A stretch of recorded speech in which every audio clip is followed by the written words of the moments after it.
ದಿವ್ಯ ಸೃಷ್ಟಿ ವಿಶೇಷ ಕಾರ್ಯಕ್ರಮಕ್ಕೆ ಸ್ವಾಗತ. ನಾನು ಚಂದ್ರಕಲಾ ಗೋವಿಂದಪ್ಪ. ಸುಮಾರು 450 ವರ್ಷಗಳ ಇತಿಹಾಸ ಇರುವಂತಹ ಗಬ್ಬೂರು ಬೂದಿ ಬಸವೇಶ್ವರ ಸಂಸ್ಥಾನ ಮಠ ಭಕ್ತರ ಪಾಲಿಗೆ ಕಾಮಧೇನು ಅಂತಾನೆ ಗುರುತಿಸಿಕೊಂಡಿದೆ. ಲಕ್ಷಾಂತರ ಭಕ್ತರ ಸಮ್ಮುಖದಲ್ಲಿ ಮಿಣಿ ಇಲ್ಲದೆ ತೇರು ಎಳೆಯುವ ಮೂಲಕ ಪವಾಡ ನಡೆಸಿದ್ದಾರೆ ಶ್ರೀ ಬೂದಿ ಬಸವ ಶಿವಾಚಾರ್ಯ ಸ್ವಾಮೀಜಿಗಳು. ಹಾಗಾಗಿ ಗಬ್ಬೂರು ಬೂದಿ ಬಸವೇಶ್ವರ ಸಂಸ್ಥಾನ ಮಠದ ಮಹತ್ವ ಎಂತಹದ್ದು ಅನ್ನೋದರ ಬಗ್ಗೆ ಇವತ್ತಿನ ಸಂಚಿಕೆಯಲ್ಲಿ ತಿಳಿಯೋಣ ಬನ್ನಿ. ಬಾ ಬಸವ ಎಂದೊಡನೆ ಮನೆ ಸೇರಿದ ತೇರು. ಶ್ರೀ ಬೂದಿ ಬಸವ ಶಿವಾಚಾರ್ಯ ಸ್ವಾಮೀಜಿಗಳ ಪವಾಡ ಕಣ್ತುಂಬಿಕೊಂಡ ಭಕ್ತಗಣ. ಹೌದು, ಸುಮಾರು 450 ವರ್ಷಗಳ ಇತಿಹಾಸ ಇರುವ ಗಬ್ಬೂರು ಬೂದಿ ಬಸವೇಶ್ವರ ಸಂಸ್ಥಾನ ಮಠ ಭಕ್ತರ ಪಾಲಿಗೆ ಕಾಮಧೇನು ಎಂದು ಗುರುತಿಸಿಕೊಂಡಿದೆ. ಲಕ್ಷಾಂತರ ಭಕ್ತರ ಸಮ್ಮುಖದಲ್ಲಿ ಮಿಣಿ ಇಲ್ಲದೆ ತೇರು ಎಳೆಯುವ ಮೂಲಕ ಪವಾಡ ನಡೆಸಿದ್ದಾರೆ ಶ್ರೀ ಬೂದಿ ಬಸವ ಶಿವಾಚಾರ್ಯ ಸ್ವಾಮೀಜಿಗಳು. ಕರ್ನಾಟಕದ 2ನೇ ಹಂಪಿ ಎಂದೇ ಹೆಸರಾಗಿರುವ ತಾಲೂಕಿನ ಗಟ್ಟೂರು ಗ್ರಾಮ ಹಲವು ಪೌರಾಣಿಕ ವಿಶೇಷತೆಗಳನ್ನು ಹೊಂದಿದೆ. ಅದರಲ್ಲೂ ಪುರಾತನ ಬೂದಿ ಬಸವೇಶ್ವರ ಮಹಾ ಸಂಸ್ಥಾನ ಮಠ ಭಕ್ತರ ಆರಾಧನಾ ಕೇಂದ್ರವಾಗಿದೆ. ರಾಯಚೂರು ಜಿಲ್ಲೆಯ ದೇವದುರ್ಗ ತಾಲೂಕಿನ ಗಬ್ಬೂರು ಗ್ರಾಮದಲ್ಲಿ ಮಹಾರಥೋತ್ಸವ ಅದ್ದೂರಿಯಾಗಿ ಜರುಗಿತ್ತು.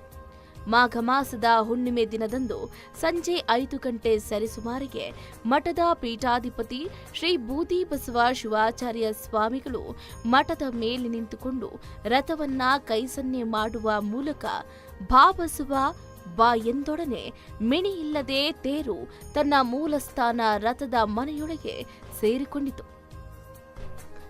ರಥ ಮನೆಯೊಳಗೆ ಸೇರ್ತಾ ಇದ್ದಂತೆ ರಥ ನೋಡುವುದಕ್ಕೆ ಆಗಮಿಸಿ ಲಕ್ಷಾಂತರ ಭಕ್ತರು ಸಿಳ್ಳೆ, ಕೇಕೆ, ಜಯಘೋಷಗಳನ್ನು ಮೊಳಗಿಸಿದರು. ಬೂದಿ ಬಸವೇಶ್ವರ ಹಾಗೂ ಶಾಂತಮೂರ್ತಿ ಶಿವಾಚಾರ್ಯ ಸ್ವಾಮಿಗಳು ಮಠ ಸ್ಥಾಪನೆಯನ್ನ ಮಾಡಿದ್ದು 12ನೇ ಶತಮಾನದಲ್ಲಿ. ಬೂದಿ ಬಸವೇಶ್ವರ ಸ್ವಾಮೀಜಿ ಅನೇಕ ಪವಾಡವನ್ನ ಮಾಡಿದ್ರು. ಅಂದಿನಿಂದ ಮಠದ ಪೀಠಾಧಿಪತಿಗಳು ಪೂಜೆ ಸಲ್ಲಿಸಿ ಮಿಣಿ ಇಲ್ಲದೆ ತೇರನ್ನ ಎಳಿತಾರೆ. ಈ ಪವಾಡ ನೋಡಲು ಹುಣ್ಣಿಮೆ ದಿನದಂದು ಲಕ್ಷಾಂತರ ಭಕ್ತರು ಆಂಧ್ರ, ಮಹಾರಾಷ್ಟ್ರ, ತೆಲಂಗಾಣದಿಂದ ಆಗಮಿಸಿದರು. 18ನೇ ಶತಮಾನದಲ್ಲಿ ಹೈದರಾಬಾದ್ ನಿಜಾಮರು ಸಾಮ್ರಾಜ್ಯ ವಿಸ್ತರಣೆಗೆ ಗಬ್ಬೂರಿಗೆ ಬಂದಾಗ ಅಂದು ಜಾತ್ರೆ ನಡೀತಾ ಇತ್ತು. ತೇರು ಎಳೆಯಲು ಮುಂದಾಗಿ ಆನೆ, ಒಂಟೆ, ಕುದುರೆಯೊಂದಿಗೆ ಸೈನಿಕರು ತೇರನ್ನ ಎಳೆದ್ರು. 1 ಇಂಚು ಕೂಡ ರಥ ಅಲ್ಲಗಾಡ್ಲಿಲ್ವಂತೆ. ಶ್ರೀಗಳ ಮಂತ್ರಶಕ್ತಿಯಿಂದ ಮಿಣಿ ಇಲ್ಲದೆ ತೇರನ್ನ ಯಾರೂ ಮುಟ್ಟದೆ ಎಳೆದಾಗ ಹೈದರಾಬಾದ್ ನಿಜಾಮ ನಿಬ್ಬೆರಗಾದನಂತೆ. ನನ್ನ ಕುದುರೆ 1 ದಿನ ಎಲ್ಲೆಲ್ಲಿ ಮೇಯುವುದೋ ಅಲ್ಲಿವರೆಗೆ ಜಮೀನು ಬಿಟ್ಟು ಕೊಡೋದಾಗಿ ನಿಜಾಮರು ಶರಣಾದ್ರು. ಕುದುರೆ ಮೇಯ್ದಿದ್ದ 96 ಎಕರೆ ಜಮೀನು ಮಠಕ್ಕೆ ನೀಡಿದ್ದನು ಅನ್ನುವ ಆ ಜಮೀನಿಗೆ ಎಂದಿಗೂ ಕೂಡ ತೇರು ಜಮೀನು ಅಂತಾರೆ. ಒಟ್ಟಾರೆ ಶ್ರೀ ಬೂದಿ ಬಸವ ಶಿವಾಚಾರ್ಯ ಸ್ವಾಮೀಜಿಗಳ ಪವಾಡವನ್ನ ಈ ಬಾರಿ ಭಕ್ತರು ಕಣ್ತುಂಬಿಕೊಂಡಿದ್ದಾರೆ. ಗನ್ನೂರು ಸೇರಿದಂತೆ ಸುತ್ತಮುತ್ತಲಿನ ಅನೇಕ ಗ್ರಾಮಗಳ ಜನ ಒಟ್ಟಾಗಿ ಜಾತ್ರೆಯನ್ನ ಆಚರಿಸುತ್ತಾರೆ. ಪ್ರತಿ ವರ್ಷ ಮಾಘ ಮಾಸದಲ್ಲಿ ಮಠದ ವ್ಯಾಪ್ತಿಯ ಗ್ರಾಮಗಳಲ್ಲಿಯೂ ಹಬ್ಬದ ಸಂಭ್ರಮ ಮನೆ ಮಾಡಿರುತ್ತೆ. ಜಾತ್ರೆ ಆರಂಭ ಆಗುವ 1 ತಿಂಗಳು ಮೊದಲೇ ಜನರು ಸ್ವಯಂ ಪ್ರೇರಿತರಾಗಿ ಮಠಕ್ಕೆ ಬಂದು ವಿವಿಧ ಸೇವೆಗಳನ್ನು ಸಲ್ಲಿಸುವುದು ರೂಢಿಯಾಗಿದೆ. ವಿಶ್ವಕರ್ಮ ಸಮುದಾಯದವರು ರಥವನ್ನ ಸಿದ್ಧಪಡಿಸುತ್ತಾರೆ, ಅದರ ದುರಸ್ತಿ ಕೈಗೊಳ್ತಾರೆ. ಅಡುಗೆ ಮಾಡುವವರು, ಆಹಾರ ಧಾನ್ಯ ಕೊಡಿಸುವವರು, ಸ್ವಚ್ಛಗೊಳಿಸುವವರು, ನೀರಿನ ವ್ಯವಸ್ಥೆ ಮಾಡೋದು, ಹೀಗೆ ಪ್ರತಿಯೊಂದು ಕೆಲಸವನ್ನು ಭಕ್ತರೇ ಖುದ್ದಾಗಿ ಮಾಡ್ತಾರೆ. ಗಲ್ಲೂರಿನ ಬೂದಿ ಬಸವೇಶ್ವರ ಮಹಾಸಂಸ್ಥಾನ ಮಠದಲ್ಲಿ ಸದ್ಯ 8ನೇ ಪೀಠಾಧಿಪತಿ ಬೂದಿ ಬಸವೇಶ್ವರ ಶಿವಾಚಾರ್ಯರು ಇದ್ದಾರೆ. ಜೂನ್ 20, 1999ರಲ್ಲಿ ಪೀಠ ವಹಿಸಿಕೊಂಡಿದ್ರು. 600 ವರ್ಷಗಳ ಇತಿಹಾಸ ಇರುವ ಈ ಮಠದಲ್ಲಿ ಪ್ರತಿ ವರ್ಷ ಮಾಘ ಶುದ್ಧ ದ್ವಾದಶಿಯಂದು ರಥೋತ್ಸವ, ಹಾಗೆ ಮಾಘ ಶುದ್ಧ ನವಮಿಯಂದು ಉಚಿತ ಸಾಮೂಹಿಕ ವಿವಾಹ ಕಾರ್ಯಕ್ರಮ ಕೂಡ ನಡೆಯುತ್ತೆ. 40 ಸೇವಾ ಮನೆತನಗಳಿದ್ದು ಗಲ್ಲೂರಿನಲ್ಲಿ ಮಠಕ್ಕೆ 40 ಬಗೆಯ ಸೇವೆಗಳನ್ನು ಸಲ್ಲಿಸುವ 40 ಮನೆತನಗಳಿವೆ.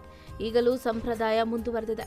ರಥೋತ್ಸವದ ಸಂದರ್ಭದಲ್ಲಿ ಗಂಟೆ ಹೊಡೆಯುವವರು, ಪಲ್ಲಕ್ಕಿ ಸೇವೆ, ಹಿಲಾಲ್ ಹಿಡಿಯುವವರು, ರಥದ ಚಕ್ರ ಸಿದ್ಧಪಡಿಸುವವರು, ಮಠದ ಸ್ವಚ್ಛತೆ, ಹೀಗೆ ಎಲ್ಲರೂ ಸ್ವಯಂ ಪ್ರೇರಿತರಾಗಿ ಬಂದು ಸೇವೆಯನ್ನ ಸಲ್ಲಿಸುತ್ತಾರೆ. ನೋಡುದ್ರಲ್ಲ ವೀಕ್ಷಕರೇ, ಇವತ್ತಿನ ಸಂಚಿಕೆಯಲ್ಲಿ ಗಬ್ಬೂರು ಬೂದಿ ಬಸವೇಶ್ವರ ಮಹಾತ್ಮೆ ಎಂತಹದ್ದು ಅಂತ. ನಾಳೆ ಮತ್ತೊಂದು ಮಹಾತ್ಮೆಯನ್ನ ನೇಮ ಮುಂದೆ ತರ್ತೀವಿ. ಅಲ್ಲಿವರೆಗೂ ನೋಡ್ತಾ ಇರಿ ಸ್ಪೀಡ್ ನ್ಯೂಸ್. ಸುದ್ದಿ ನಿಮ್ಮದು, ವೇಗ ನಮ್ಮದು.